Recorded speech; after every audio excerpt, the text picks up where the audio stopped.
So welcome to the video, Pick a Linux Beginner Linux Distro for you.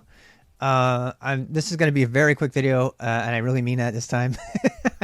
I know, I'm not psych, an hour later, 1 hour later.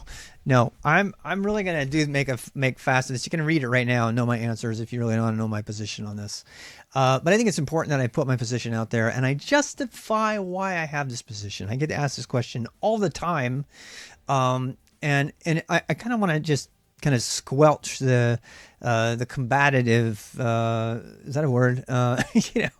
Approaches to this whole thing, by just telling you straight up why I believe this way and why I'm making these recommendations and why I believe that anybody making a recommendation should be suspect until they tell you what their reasons are for recommending it, and even more importantly, until they ask you what your needs are.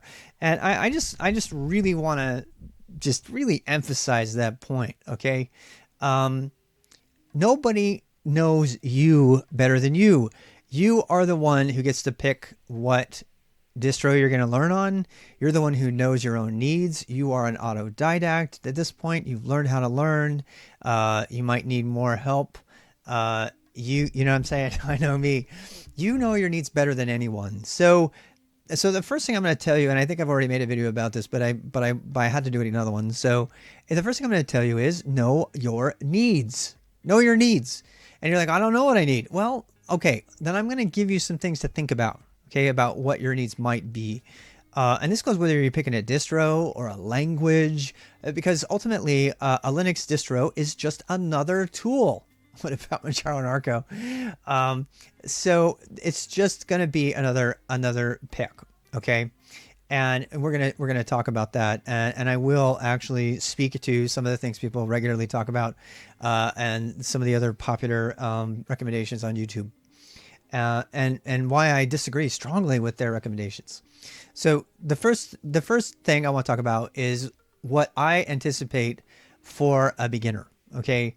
Now, when you're talking, and this is based on the beginners that I've worked with for the last 7 years.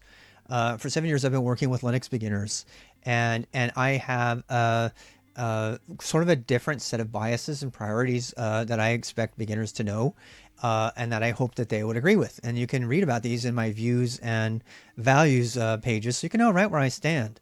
Obviously, one of my big values is down here listed, is that's using the terminal user interface.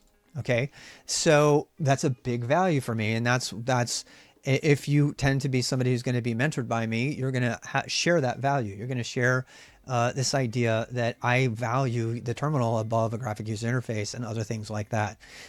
So you need to know those things going into it. And when you're a beginner, you may not have your own values and views on those sorts of things. You're still kind of building your own. You might not even know what views to have. And that's when you're particularly susceptible to people who will bludgeon you into thinking like they do. And unfortunately, that's often driven by ego. And I'm very ashamed to say that I'm not immune from that. There's been times when I've allowed my ego to get in place, and to go, to say something based on what I like as opposed to what I think is objectively a better selection. And we had a big conversation about this previously. I don't want to get into it. I don't have time. If you can get over those preferences, then you might be able to become one of the 1%ers who's actually using the terminal the most effectively. And that means picking a distribution, a Linux distribution that is particularly easier or caters to the terminal, as among many other criteria for the beginner's wants and needs. So for me to finish this video really quickly, it's going to be a lot of talk. I'm sorry, people. Fine, it's just going to be all talk, but I need to at least tell you about these things before we get into the actual code. So what do I see are the beginner's criteria? First of all, it needs to be easy to set up, and we're talking turnkey. Okay, so to me, I'm talking about, I've dealt with people who are 9 to 10, 11 years old, and so opinions is fact. Yeah. So here's the thing: when you have a beginner who is as young as 9, 10, 11, 12, you need to consider their needs. And I have been considering their needs for many, many years. And so when I consider their needs, I want something that's that easy. So this is one of the reasons that I get a little triggered when I say, oh, just run Arch. Well, that's not considering the needs of a 10-year-old Linux user at all. That's, it's dismissing their needs. And so, and again, I've had multiple 11-year-olds actually recently this last month install Pop! OS, which I'm going to give away. Spoiler alert, that's going to be my recommendation for everyone. And by the way, that wasn't my recommendation until very recently. I was a big Mint person. I'll talk about that in a bit. So what are the other needs of a beginner? So first of all, we want to have them be able to easily set up Linux. I mean, really easy, like turnkey, like click here and click here and click here. Now, part of me thinks, well, if we make it easy, it'll be misleading. It'll make them think that Linux is easy and they should have pain from the very beginning because Linux is hard.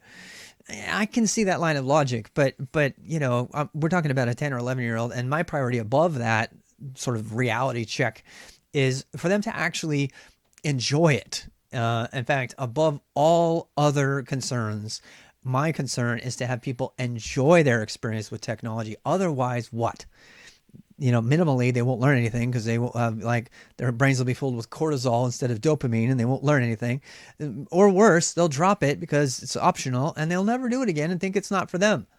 No. So my priority for a beginner is to have an enjoyable experience, and balanced with the reality of it. So easy setup, easy to install the software, and I'm talking about from the command line. And this is where I'm going to compare Arch and Debian. So sudo apt install is more likely for someone to encounter on the way. I like building autodidactic, young people who know how to go out and solve their own problems. And 9 times out of 10, the solution to their problem when it comes to software installation is going to be based on Debian-based software, which is, you can hate on Ubuntu all you want. So much of those opinions about that I agree with. But when it comes to helping a beginner have a most survivable experience, they're going to want to use a Debian-based system, and they're going to find apt install. Okay, that goes for if they start a cloud system and they set up an Ubuntu server on DigitalOcean or Linode or wherever. They're going to have systems there that are going to be Debian-based, and they're going to be doing sudo apt-r. Does that make that the best Linux distro for everyone? Hell no. I mean, there are so many better things for other purposes, but for a beginner, I believe that's really important that you consider all of the aspects. Okay, so helpful community. I don't think anybody who's watching this right now would agree with the statement that the Arch community is helpful to absolute beginners. In fact, it makes me laugh because we all know it's not. As I said earlier in another video, it almost seems like there's 3 communities within the Linux community. There's the edgy community, and everyone else is a plebe, right? And then there's some of them are nice, but saying they're condescending, but they're nice. And there's the beginners who are like, just give me a distro that works, and they might want to make sure their games run on it. Down from there. And then there's another group over here that just want a productivity tool for their businesses and their enterprise. And I know it's bad to generalize, but to me, that's how you can kind of categorize the Linux culture. And when you put everybody, those beginners into a community like Arch, no, it's like throwing blood to the sharks. It's like, because a lot of the people in the Arch and Gentoo and Linux from Scratch community, who I respect deeply, a lot of them, they would rather rip to shreds some beginner than to help them. And because they want to just prove how superior they are. Most of them don't have very good social skills. And obviously this is a generalization. It's not everybody, but you're more likely to have scars by asking a question in an IRC forum for Arch users than you are to ask in an IRC forum for Linux Mint. And that is just facts, people. It's just facts. So if you want a helpful community, I am not going to say that community is going to be an Arch community. It's going to be a Debian community. It's going to be an Ubuntu community. It's going to be a Pop! OS community. It's going to be one of the more mainstream distros, despite how inferior you might find it, despite how objectionable their association with corporate America is. And I'm sorry, that's just the reality. It's more, my experience has been people are much more helpful in those communities. Now, and actually one of the reasons that I'm kind of known for hating on Manjaro is because there was a situation where I had a bunch of beginners try Manjaro. I actually put it on all my lab machines. And the short version of the story is one day they woke up, clicked on the graphic icon button that they had been taught to click on dutifully, and they bricked their system because there was a graphics update. Very famously, it was all over the internet. And the Manjaro organization decided to deny it and overpower their Twitter feed with ignoring it. They basically pulled a Trump, and and so then the same young people went to go get help, and they were beaten to a pulp by the Manjaro community. Because why? Because they were acting like arch users to these young beginners who had really no business asking those kind of questions in that forum. And then they came to me and said, Rob, why are these people being mean to me and doing all this stuff? It's like everyone's telling me that I should never have done that and I should have run the graphics install, and then I was dumb for using the graphics installer. I kid you not. Those things actually happen. So if you want to ask where my hatred, and I mean hatred for the Manjaro community comes from, that's it. Because they beat up a bunch of Linux beginners and they bricked my entire lab. They bricked my lab. I had 9 machines. I had systems and so the response I always get to this is, oh, I have never had that problem with Manjaro. Bullshit. You just don't tell anybody about it. And that goes for all of my beloved YouTubers who talk about loving and hating on Manjaro. Many of them have had that experience, and I bet you at least one of them that I really respect, actually owned up to it and talked about it on his stream. Okay, so let's just be real here, people. We want a helpful community. So when things go wrong, uh, we need when things go wrong that you can reach out and get. Now, I have a lot of Manjaro users in my community now. Some have gone on to do really amazing things. One's got a paid internship. They continue to love Manjaro. That doesn't mean I have to. There's a number of things that community has done that I will never recover from because that's just such a horrible taste in my mouth after that. Next, so building core skills. So if you're a beginner, you need to be able to build core skills. Well, what does core skills mean, right? So I'm gonna ask some tough questions here. Is RPM a core skill, right? Is learning how to use RPM a core skill? Is learning how to use apt APT a core skill? Is learning how to use Pacman a core skill? And my definition for that is what is most likely to be on a Linux Foundation certification, which is a nonprofit organization. What is most likely to be required by employers? And that's interesting because that actually does kind of get into the RPM SUSE space, right? Actually had one of my private mentor people discover SUSE, and that's all he wants to use now. That's fine.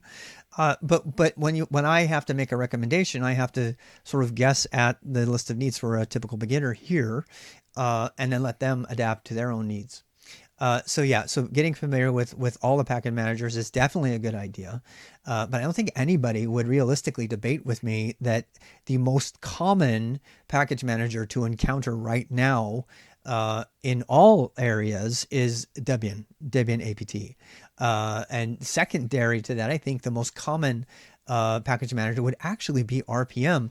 And the problem is that we don't read about that because people don't make YouTube videos about RPM and Red Hat and all the stuff that's behind the walled garden in corporate America. But if you were to actually be able to measure the amount of RPM usage and APT usage in those spaces compared to other places, I think you would find pretty dramatically that Debian, RPM, and even some SUSE are more popular in terms of usage. You're more likely to encounter them than Pacman. In fact, if somebody can find Pacman being used in an enterprise environment at a regular level for server-side operations, I would like to hear about it. So when it talks about building on core skills, the reason that I come back with a Debian recommendation every time is because, and that includes Ubuntu, but is because this is building core skills for beginners, and that's fine if they want to riff off those core skills later. In fact, they'll have to eventually. But I believe Debian is APT is really the solid package manager. So that's just an example of that. But there's other ways to go about that. It's also the reason, for example, that I would recommend against using a modern Mac that comes with Z Shell. And Z Shell is not the default shell. And I'll talk about that in another rant another day. I really hate Z Shell. It's really harming our community in lots of ways that people don't even realize that we keep running into during different scripting sessions and other sessions.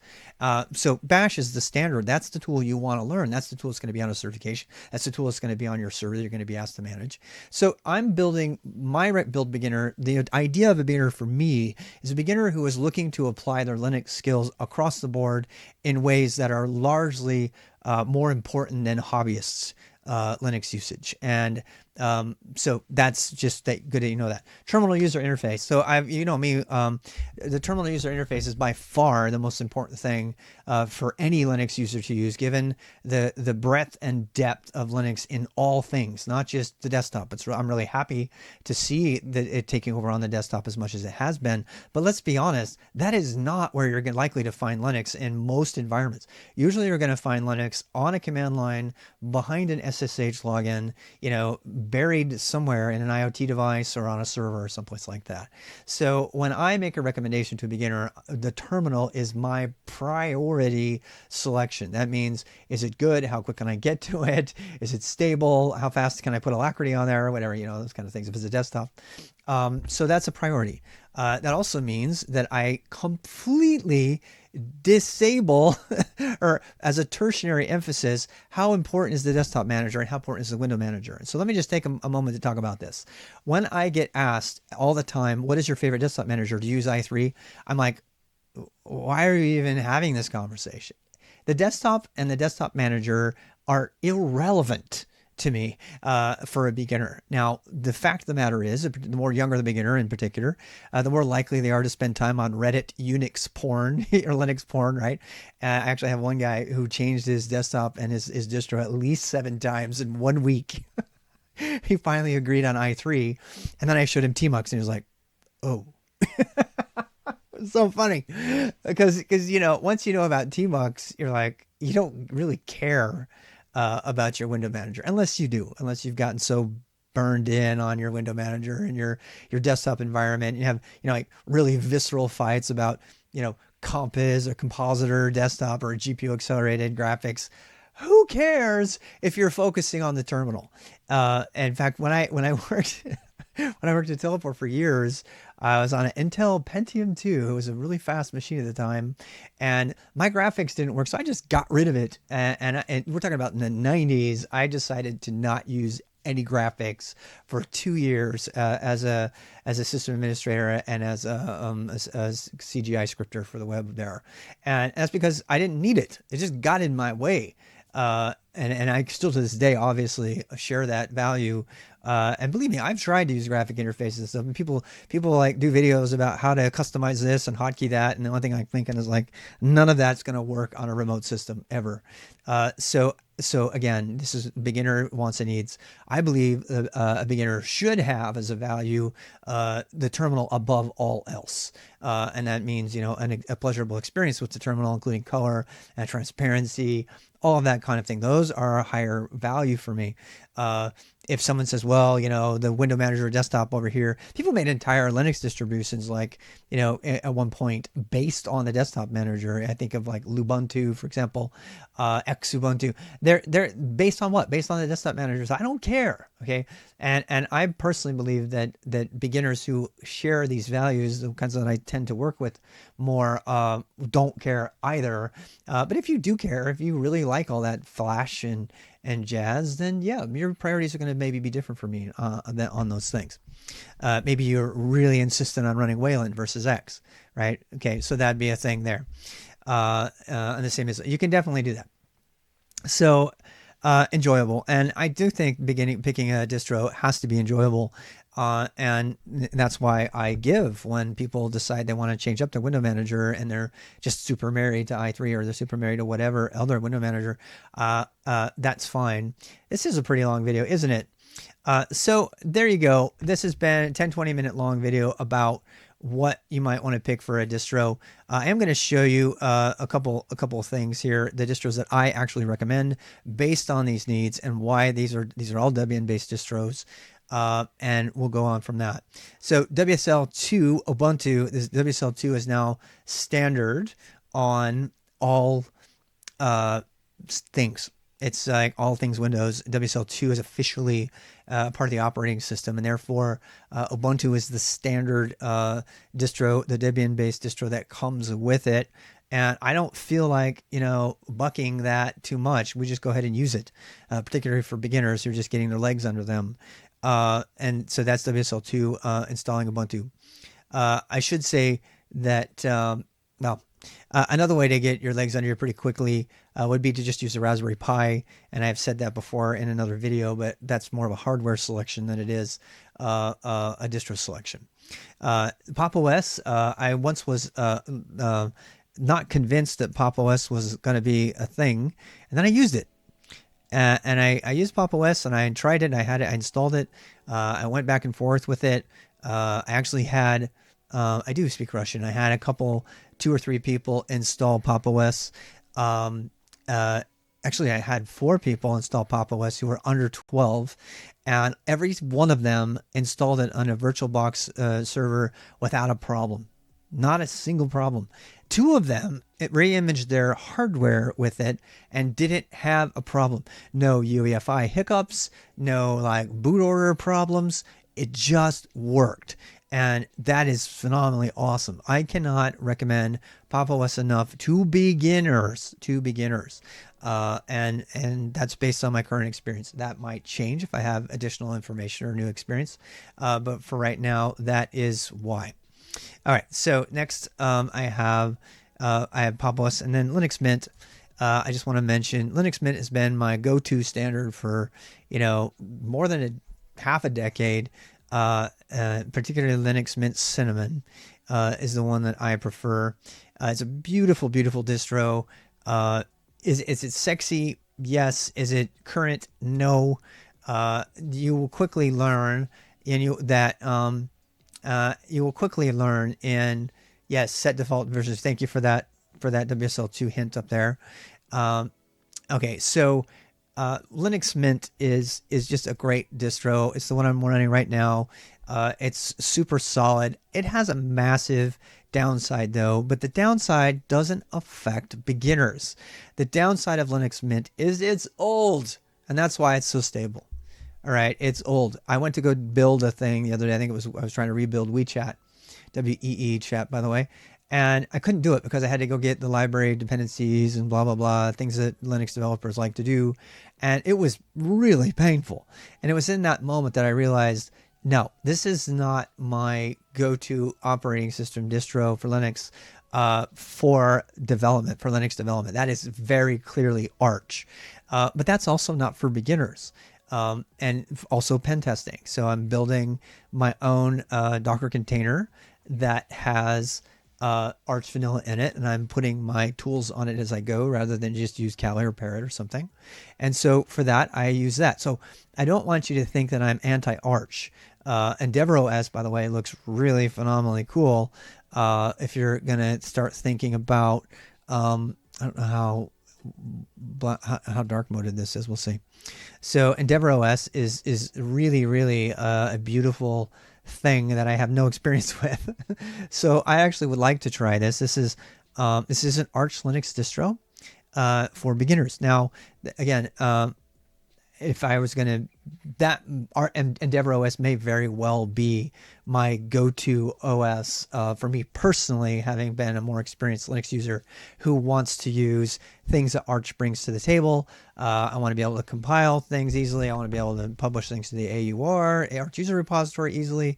I like all of those things. I don't mind Pacman. I'm not using it in a corporate environment. For example, I used Fedora for 10 years at IBM because I had to maintain Red Hat systems, and Fedora was compatible with that. So so again, pick the right distro for you. If you're making videos out there, let me just give you a challenge. If you're making videos on your own, please make sure that you ask what the user's needs are, or prepare videos that are designed from the beginning with the expectation that you have for a particular type of user. I've been very open with my suggestions, and this is why I stick by these suggestions for beginners. And that's going to wrap it up for me today. I know that's about a 30-minute video, so much. I don't know if Arch is faster than Debian. The rest of this is a big old distro war, and we love a good distro war. Don't get me wrong. We can come out of it without any scars, and we can battle over what the best distro is, and that's fine. There's nothing wrong with arguing and debating about what the best distro is for given different requirements. But I just think that the whole debate could be shaped a little bit better based on an assumed user. And there's another YouTuber I won't name by name who is really good at actually he's really good at actually couching this debate in a way that is very respectful, and I like that. So let me just say thanks for checking it out. Go into their chooser guide. If you are a beginner and you're working with me and you're following along in any of the boosts or anything I do, the 3 distros I would suggest you get first is WSL2 with Ubuntu on Windows. Fastest way to a terminal as far as I'm concerned. It might not be the best terminal, but it's the fastest way to one that'll work and get you through the coding and stuff. Next, you could go to Pop! OS running under VirtualBox, which works for Mac as well as Windows. If you want to have a graphic environment that just works. Also, by the way, Pop! OS can also be installed directly on hardware. We actually had somebody install Pop! OS directly on an 2018 MacBook Pro, and it works beautifully well.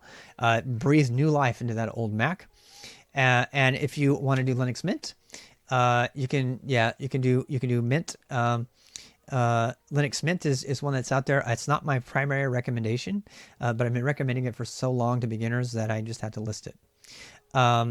And somebody told me actually, by the way, that Linux Mint is now dropping Ubuntu as their basis, and they're making themselves a direct Debian.